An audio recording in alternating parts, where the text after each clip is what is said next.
Welcome back to the American Experiment Podcast. It is the week of Christmas. The holiday season is upon us. And so we have kind of a different episode for you guys this week. Catherine, tell us what we're watching. Well, last week, Joe Thompson, who is the assistant U.S. attorney now for Minnesota, called a press conference. And it was crazy, honestly. He made it clear that there is $9 billion or more dollars that have been stolen from Minnesota taxpayers in fraud. The whole press conference is really, it's just your jaw. My jaw was on the floor the whole time, and there was good questions asked. So basically, so that we can, go off and celebrate Christmas and skip one day of work on the podcast, we're just going to bring you Joe Thompson. Plus, he says it better than we could, really. Yeah, truly. This is where we first heard him use the phrase fraud tourism, and it sounds like this was in at least partially response to the Minnesota Star-Tribune claiming that there were only a few $100 million of fraud lost in Minnesota. And so this whole press conference, his remarks are just, I think it's like the best media smackdown that we've had in 2025. So we're slipping it in right as this festive holiday season celebration is kicking off. You can start your festivities off with this 30-ish minutes of well, I was going to use a naughty word, but just really cool stuff from Joe Thompson. I don't know what Grace's version of a naughty word is. Drat? I was going to say badassery. You can just bleep it. But I think that's it just allowed. felt a little... We're going to kick things off with some badassery from our favorite prosecutor on the fraud case, Joe Thompson. Merry Christmas, everyone. Good afternoon. My name is Joe Thompson. I'm the first assistant United States attorney here for the District of Minnesota. I'm standing in for our U.S. Attorney, Dan Rosen, who is out of the country getting married. Congrats to Danny and Atara. I hope you're watching. My condolences for all of you who will be stuck with me today.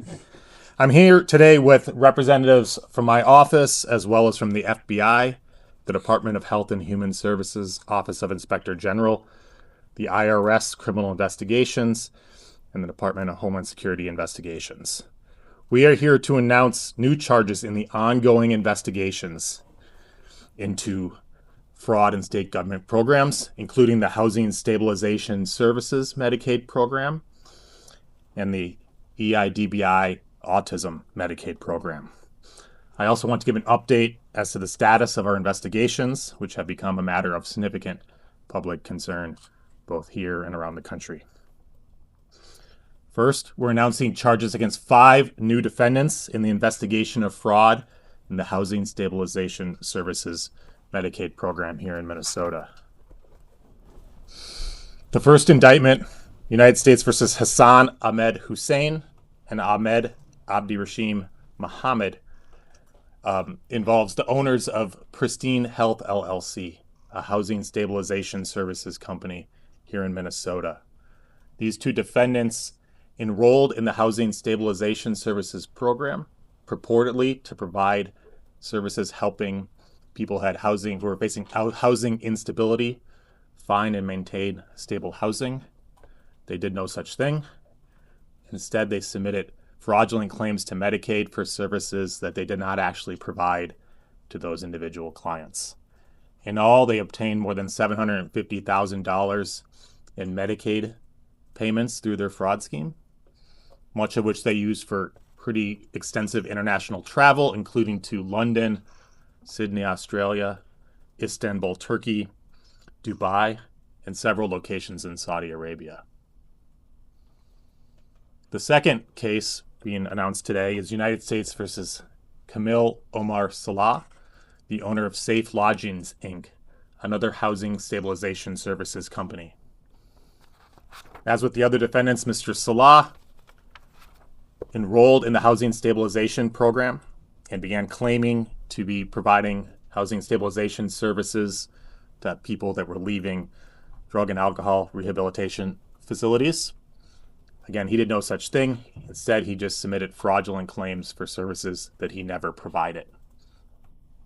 He submitted more than $1.4 million in fraudulent Medicaid claims, which he used to purchase more than $150,000 in cryptocurrency, as well as to fund his lifestyle.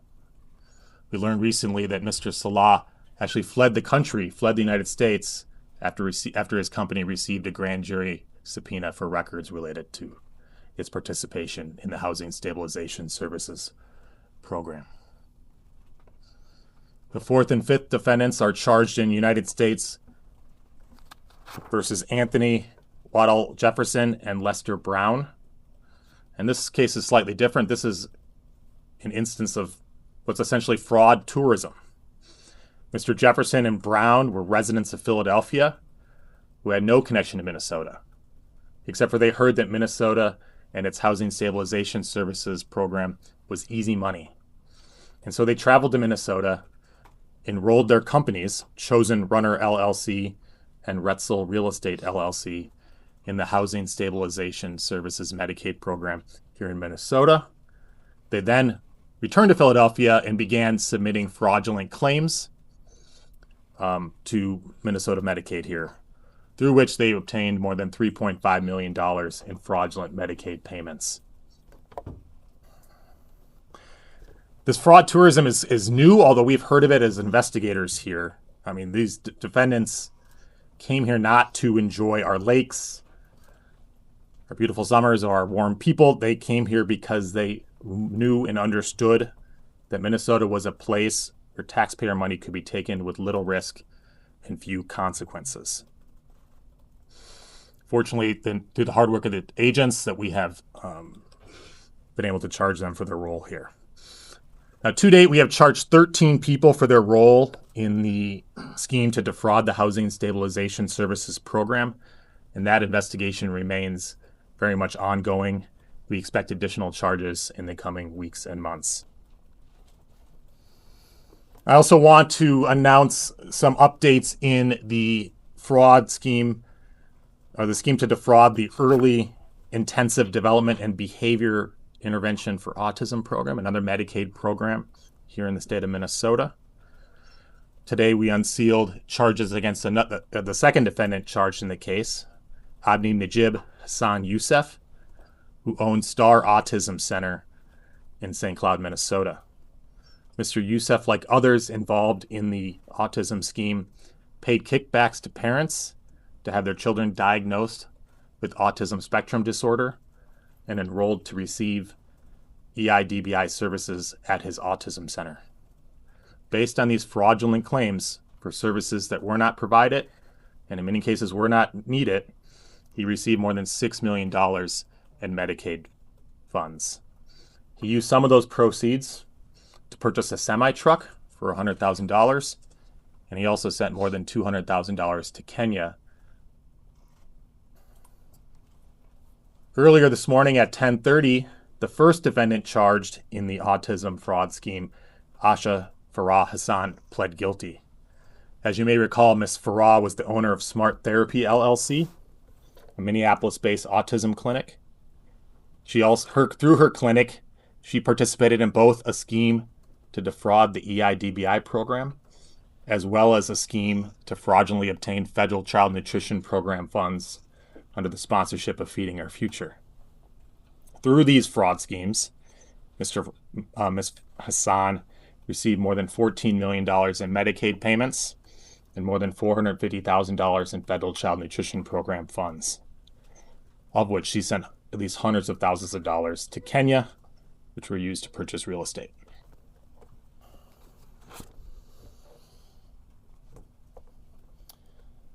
Now this morning, that's the EIDBI program. This morning, we also executed a search warrant related to investigation into another Medicaid program here in Minnesota, a state Medicaid program called Integrated Community Supports, or ICS. ICS was a program that started in 2021 here in the state of Minnesota. It was designed to help people with disabilities live more independently in the community with assistance, with one-on-one help with health issues, safety, and other household tasks to allow them to live in the community as opposed to in an institution. Through this program, providers obtain apartments in which their ICS clients can live. In theory, the providers are supposedly giving daily assistance to those clients to help them live independently in the community. That assistance can include community participation, helping them get out and about in the community, helping them with household management, setting up medical appointments and issues with household safety and day-to-day safety. In reality, what the investigation has shown is that many ICS providers did no such thing. Instead, they simply obtained apartments or condos, which they rented to people who they got qualified to receive ICS services, people with disabilities that would qualify them to receive ICS services, and then just put them in there and started billing. The ICS program would allow providers to bill hundreds of dollars a day for each ICS client that they had, often more than $100,000 or even $200,000 a year for each ICS client. But in reality, that's not what was happening. Now, this program, like the others, this ICS program saw a similar pattern of explosive growth in recent years. Since beginning in 2021, the first year that Minnesota offered Medicaid coverage for integrated community supports, it has grown from $4.6 million in 2021 to more than $170 million in 2024.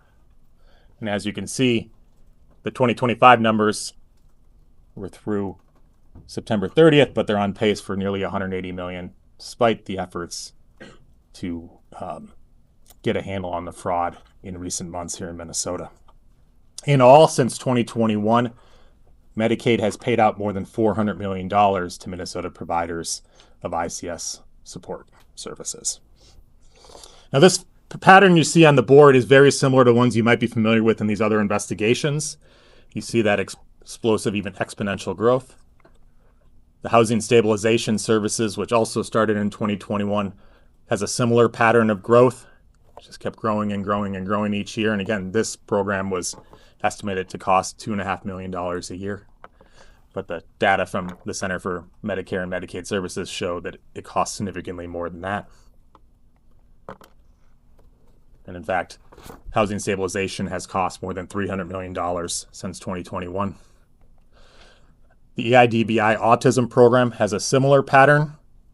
It's cost the state more than $1 billion since starting in 2018, or it's cost Medicaid more than $1 billion, and has grown, as you can see, every year significantly larger. And of course, the original scheme that started all this was Feeding Our Future and the Federal Child Nutrition Program, and as you can see here, a similar pattern of explosive growth. I want to talk a little generally about the investigation and the scope. I know there's been a lot of questions recently about the scope of the fraud and the amount lost. The state in recent months has flagged 14 Medicaid programs as having significant fraud problems.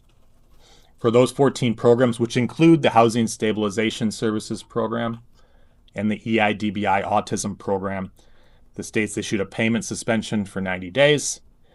They've ordered a third-party audit of all providers in those programs, and they've even canceled the Housing Stabilization Services Program altogether. Now, these services, there are many more. PCA services, adult day services, non-emergency medical transportation. Now, we've been talking for some months about the fraud problem in Minnesota, and I've always believed that if you speak the truth in a plain-spoken way, people can handle it. Minnesotans and taxpayers deserve to know the truth of the fraud. The fraud is not small. It isn't isolated. The magnitude cannot be overstated. What we see in Minnesota is not a handful of bad actors committing crimes. It's a staggering industrial-scale fraud. It's swamping Minnesota and calling into question everything we know about our state. I spoke in the fall about the iceberg I saw ahead.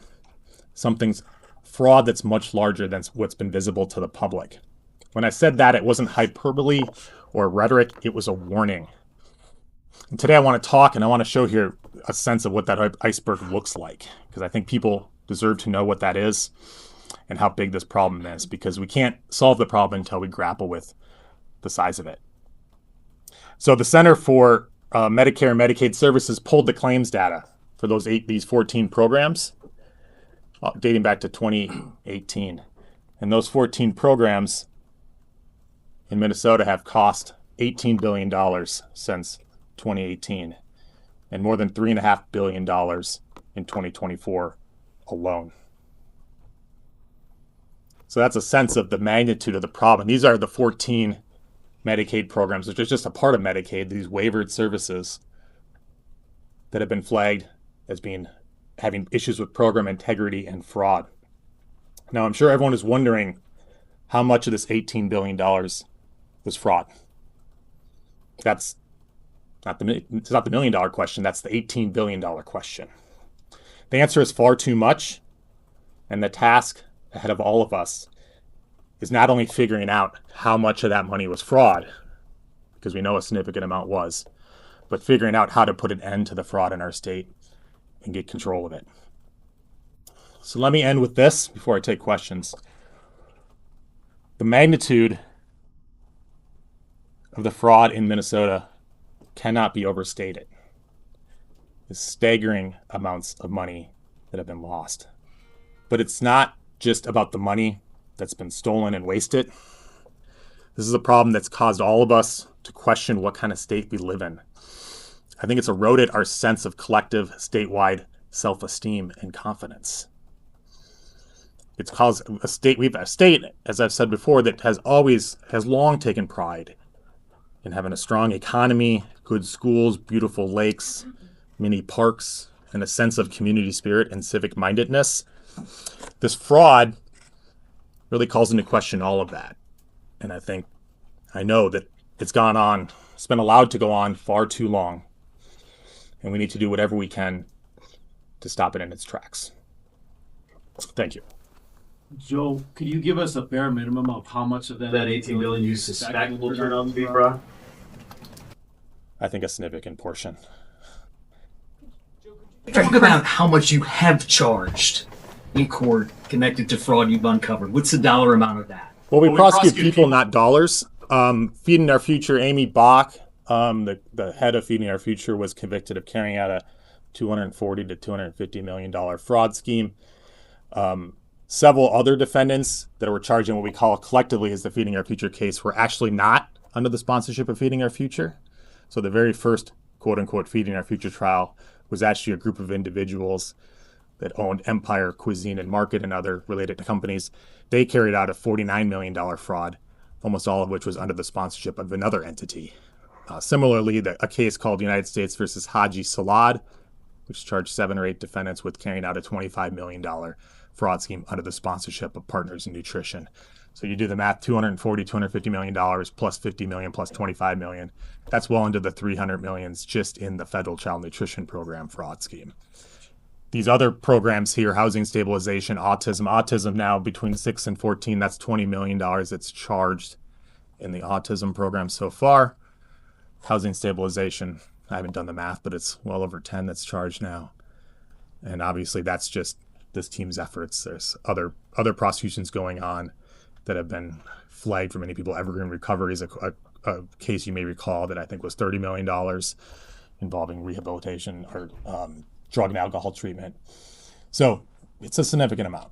Joe, Asha Hassan fit into 2 buckets. Well, Asha Hassan's the one that's been charged with and now convicted of both buckets, but many defendants in these cases were getting money from multiple government benefit programs, many Medicaid programs. This is how these investigations grew out of Feeding Our Future. I think roughly 24 or so Feeding Our Future defendants were getting money from autism clinics, and that's why we got caught. That's how we learned about the autism fraud. And there's, if you look at the bank records, many of which were admitted into evidence at trial, you'll see many other healthcare companies from which charged defendants and convicted defendants were receiving funds. And when we talk about the benefit court for sentencing plea day, and the government talked about somewhere between $9 and $25 million. She was, was on her shoulders of her smart therapy, restitution coming in at $15.9 million. These numbers are all over the place. Can you explain why it's 9 to 25 or 7? Well, 9 to 25 is the sentencing guideline range. There's an enhancement based on the loss amount, and one of the sort of windows of loss amount is between 9 million and 25 million. So that's just a product of how the sentencing guidelines are. The 14 or whatever million she owes, that's a combination of the money she fraudulently received from the EIDBI program and the federal child nutrition program. Again, normally often media will ask about the loss amount or how much have you prosecuted. When we prosecute people, not dollars. Our forensic accountants can answer some of this, but we're focused mostly on not only charging defendants. The reason we charge defendants is to stop them from committing fraud. So housing stabilization, maybe we've charged $10 or $15 million worth of fraud in terms of those individual defendants. But of course, the state shut down the program that was costing more than $100 million a year. So does the prosecutor get credit for that? That's for other people to decide. Joe, can you confirm that? It's taken 4 years to get to where you are today. How long is it going to take to get to $1 billion worth of charges? Or $2 billion worth of charges? A year, 2 years, 5 years, 10 years? As long as it takes. Just, I wanted to confirm that the 14 programs that have been designated as being high risk, these are now programs that the federal law enforcement agencies are actively investigating, correct? Yes, we're looking into all those programs, yes. And as you look Across the country, are there any other examples where the cost of Medicaid-funded programs saw this kind of exponential growth? Is Minnesota clearly an outlier when you look at spending on these programs across the board? I think we're an outlier in a bad way, yes. Have I gone through every 50 state? No, but you don't see fraud on this scale in other states. And part of that is just we sit here as a team, and it's a relatively small team or a relatively small U.S. Attorney's Office. And every day we look under a rock and find a new $50 million fraud scheme. That shouldn't be the case in a state of our size. Certainly other states have problem with frauds, but I think our problem is unique insofar as we've just opened the door. What we aren't seeing here, traditional Medicare or Medicaid fraud is people overbilling, upcoding. So you're instead of billing for a service with a relatively modest reimbursement, you claim to be providing a higher dollar value service, and you get more Medicaid payments or reimbursements that you should be entitled to. That's traditional. You may be getting 20% more. You're padding your bills. What we see here, and what I think is unique to Minnesota, is that's not what we're looking at. What we're seeing is programs that are just entirely fraudulent. These aren't companies that are providing some services but overbilling Medicare or Medicaid. These are companies that are providing essentially no services. They're essentially shell companies created to defraud the program, created to submit on a wholesale level fraudulent claims for services that aren't necessary and aren't provided. I think that's unique to Minnesota. So which programs are the worst? Figure out after you've looked at these, which ones have the most fraud in it? Which are the biggest? Well, Feeding Our Future obviously was entirely fraudulent. Essentially, it's hard to say. EIDBI is an incredibly lucrative program. Some of these other ones are quite large. I think the PCA program is over $1 billion or $1.5 billion a year alone. So I think there's a significant amount of fraud in that program. Which is worse? I think that's a normative statement, a value statement that I'll leave to others. This is that was sent out of the country. Since 2018. Since 2018. Yes. Could you talk about the funds that were sent out of the country? There's been a lot of concern about that in other cases in regards to the money sent to Kenya. Yes, there's a significant amount of money sent abroad, mostly to East Africa, much of it to Kenya and to Nairobi. The money that we traced, most of it has been used to purchase real estate in Nairobi, where there's a large Somali diaspora. So we traced much of it. In fact, the first trial, United States versus Abdiaziz Farah, we had days and days of evidence showing the money that was sent to Nairobi and the real estate purchases that they made there, including the construction of an entire 10 or 12-story apartment building. You haven't uncovered anything that shows that these funds were funding terrorism. Well, there's no indication that the defendants that we've charged were radicalized or seeking to fund al-Shabaab or other terrorist groups. Some money went to Somalia. Indirectly, some money might have gotten to the hands of al-Shabaab, which controls significant parts of Somalia and imposes a tax there. So that's a little more nuanced than there's no indication that defendants were sending money to terrorist organizations or were supporting terrorist organizations. Joe, looking to figure out how much of this $18 billion is fraudulent, and what kind of work is it going to take to determine that? It's going to take more than just prosecutors, that's for sure. I mean, we're prosecuting what we can. This is far beyond the capability of a group of prosecutors and law enforcement agents, although we're working around the clock and hopefully we're getting some reinforcements. But, a lot of this is going to have to come down to regulators and other people looking into the problem and stopping the flow of money, which has overwhelmed our system and overwhelmed our ability to prosecute. You're obviously looking a lot at what happened in the past. But looking forward, how confident are you in the measures that are being taken right now by Minnesota lawmakers to prevent more fraud from happening? Well, I'll let them decide whether their efforts. I'll say this: I'm heartened by the fact that people are paying attention and trying to stop it. Obviously, we prosecute backwards crimes that have happened, because that's how it works. And I think we've been clear that we can't prosecute our way out of it. I'm glad that people are taking it seriously and trying to shut off the faucet of funds that are flowing out to these fraudulent entities. Yes. Fraud tourism cases. Yes. Is there any indication that this company even had an office here in Minnesota? I don't know. Answer that. They did rent an office, although I'm not sure how active it was. My understanding is they lived in Philadelphia and they came here to enroll patients, and then whatever forms they submitted from their homes in Philadelphia. No indication that there were employees working here while they were No. To the question about the lawmakers and partnerships there, can you talk a little bit about partnership at the office with the U.S. House Fraud Prevention and Oversight Committee, and whether you believe that committee should also be handing over whistleblower complaints to state resources like the Attorney General's office and the DHS OIG? I can't comment on that.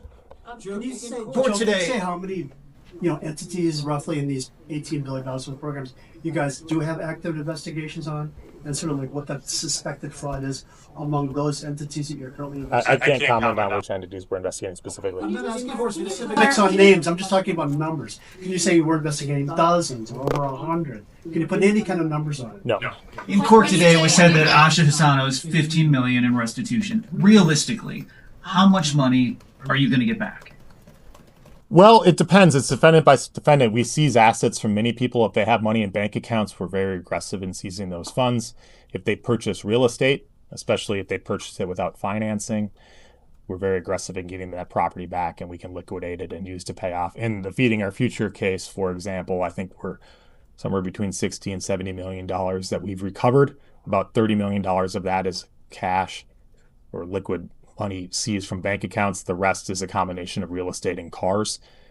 How much money we'll get out of that will depend at the end of the day. But there's many multi-million-dollar properties that were purchased outright with no financing, no mortgage, and so we're going to get a considerable amount back in that. Otherwise, it's case by case. When you say 18 billion, the programs cost 18 billion. Are you saying cost the state or the federal? Medicaid. That's Medicaid funds. Okay. Yes. I know the Autism Center investigations stemmed from Feeding Our Future and seeing some of those same defendants' names come up. To what extent do you think these 14 programs, these people who are committing fraud, are billing multiple programs across Minnesota to get as much as they can out of the state? Most individuals that we've investigated and charged, if you could look on Open Corporate, say the website, you'll see that they have multiple healthcare entities, almost each of which seems to be created to bill a specific Medicaid program, usually one of the 14. That's a significant red flag. Normal medical professional wouldn't operate that way. Joe, is that a clear sign of fraud, or are there legitimate people out there in Minnesota that have an autism center and an ICS business? I mean, they certainly, you could do it legitimately. That's just not what we've seen, and I don't think our problem is we're casting unfair aspersions on legitimate medical providers here. That's not been what I've seen when we've investigated. Can you talk about the statute? This is the first time we're hearing about ICS and those search warrants today. Could you talk about the scope of the investigation now? How many providers are you looking at? We're going to look at the program holistically, and so I don't want to give away our details in like how we target individual providers, but we'll be as comprehensive as we possibly can be. Can you talk about the statute of limitation in these Medicaid cases? Given the volume of money, you're looking at the number of players. Are you working against the clock in terms of having the opportunity to charge a finite number of people before you run into the statute of limitation issue? Well, the standard statute of limitations is 5 years, so that's a long time. But in 5 years that'll become an issue. When do you expect charges in the ICS investigation? We'll see. I don't know. There have been other investigations reporting of similar alleged Medicaid fraud in other states like Maine. Is there any connection there? And are you working with other states to see if there are any kind of connections? We have our hands full here in Minnesota, so I've seen those reports and I wish them well. in the District of Maine. You kind of casually mentioned that perhaps you would get backup for these investigations a few moments ago. Is that to say that the Department of Justice is going to send more prosecutors to help this office out? You said it was a pretty small office and you've got a big problem on your hands. Fingers crossed. We'll see. It's easier said than done. I don't know. History's warm today, but in January, we'll see if people want to come from Florida and DC to help out. But I'm hopeful. I will say this: the department has been incredibly supportive at the highest levels of the Department of Justice, and they've said they'll get whatever we need to work this successfully. Obviously, I know we have the best team in the business. I think our results speak for itself, and we're going to continue working around the clock. Scott. Joe, can you say anything about whether the ethnic cast of characters in the uncharged cases you're investigating resembles the cast of the charged cases that have taken the trial, convicted, and gotten pleas? Generally, yes, it does. Are among the $18 billion, I know you said it's a significant amount as well. Is it a majority? Is it a half? How much of it is legitimate? I don't make these generalizations in a hasty way. So when I say a significant amount, I'm talking on the order of half or more. But we'll see. When I look at the claims data and the providers, I see more red flags than I see legitimate providers, and overwhelmingly so. So you're saying every single believe more than half of that $18 billion likely represents fraud? I'm saying that's very possible. Yes. Is there a point where any legal responsibility falls on anyone in state government for allowing this to happen? I mean, is the reason that there's this extent of fraud because of the way Minnesota handles benefits? Well, I think it's fair to say, and everyone's been saying, I've said it before, that our state has done not a good job of minding these programs in terms of responsibility. There's lots of levels of responsibility. There's criminal culpability, obviously, and then there's other accountability. And obviously, I think all of us as a state have to grapple with that. And that's not just prosecutors and law enforcement agents, but regulators and politicians and news media, community leaders. And I think that process, that conversation is starting to happen, and I hope it continues to. Previously that you guys have generated all the cases out of your office, and I'm wondering if you've gotten any tips from, say, this House, not the U.S., as Quinn said, but the State House Fraud Committee, or anybody at the state level who's now generating some casework for you guys. The question, I should be repeating the questions here. The question was, are we getting tips from the State House Committee and other people? We get tips from all sorts of sources, and we follow them up as we get them. Joe, you're rattling off some of the dollar amount.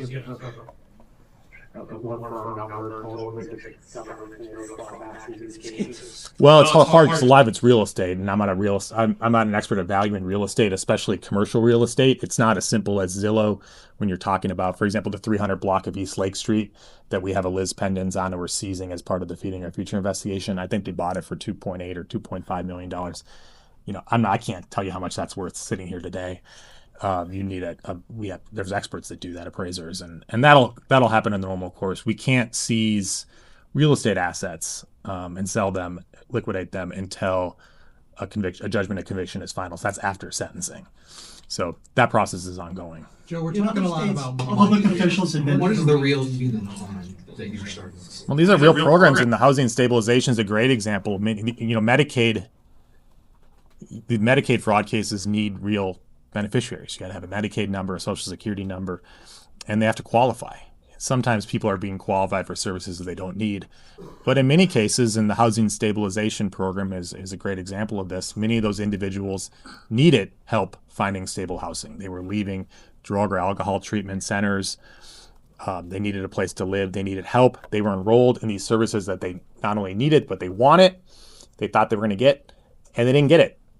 And they weren't, instead of having someone help them find stable housing, they didn't get that at all. And there's a real human cost to that. More generally, these are 14 programs, and I'm not a healthcare professional, but I'm sure if a healthcare professional is standing here, they might tell you about some of the important work that some of these programs are doing.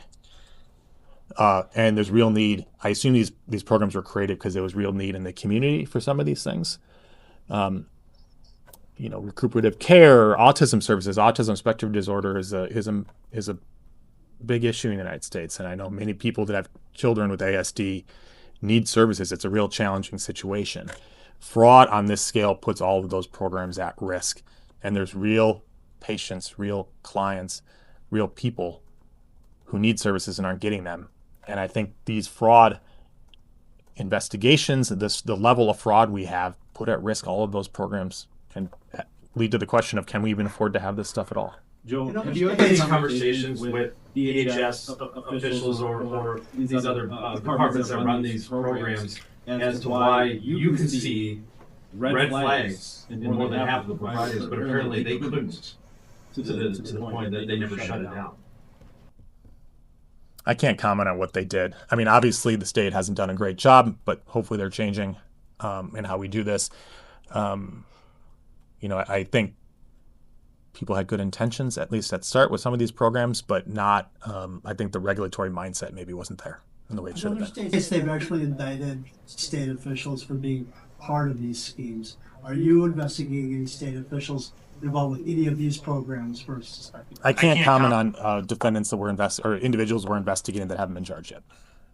Where did we go from here? Any sense of how many more people we could see arrested? Dozens? Any kind of a number you could give us? We are working as hard as we can to address the fraud program in the only way that we're able to, which is charging defendants and seizing their assets. And so I would expect to see additional charges in the coming weeks and months, as much as we can here with our team. Does fraud oversight need to change at the legislative level, or is that something that can be done within existing state statute? I'm not an expert on the statutes in Minnesota, so you'd have to ask an expert. I think the answer probably is both, but okay. Thank you all.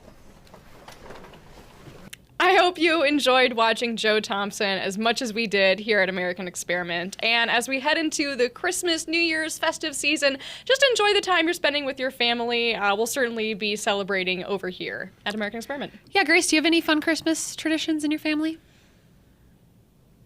I like to open presents.